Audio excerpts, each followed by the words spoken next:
sa Anterisa Tunnel, guys. Dito sa Hong Kong, parang boundary to Macau.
Ito na yung palabas ng Andreas Tunnel, guys. So, mahaba yung tunnel doon. Doon kami dumaan sa ilalim ng dagat. So, ganito ka high-tech yung Hong Kong natin, guys. So, lumabas na tayo. May init na tayong nararamdaman, guys. So, bridge na naman ulit.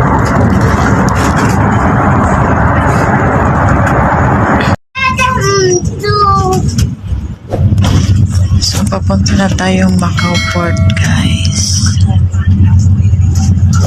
Macau Port.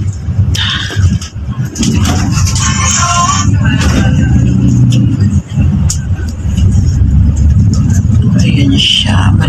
Medyo malapit-lapit na tayo, guys. Kasi 11:30 na. 30 minutes na lang yung pagbabiyahe natin. So, ganito yung port natin dito sa Hong Kong. So, pwede pala magbabas. Nearing Macau boundary crossing facilities. Please bring all your personal belongings for immigration after exiting the building. Immigration na naman tayo, guys. Cross-border code zone. So, kumbaga is tatak na naman sa passport.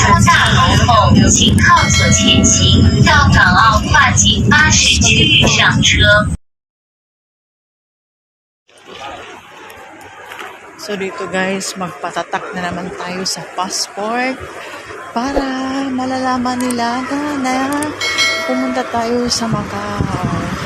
Ito, ayun, nakalinya tayo sa ating sige, bye-bye, guys, kasi bawal ata dito yung camera. So thanks. Enjoy my Hong Kong to Macau explore. Guys, magpatatak na naman kami sa aming passport for certified na nakapunta kami sa Macau. Ayun ang immigration ng Macau, guys. Ang dami-daming vacation sa Macau galing sa Hong Kong kasi statutory holiday, 3 days. Nagsiselebrate ng Mooncake Festival, guys. So, ito yung airport ng Macau. Ayan siya, guys. Okay.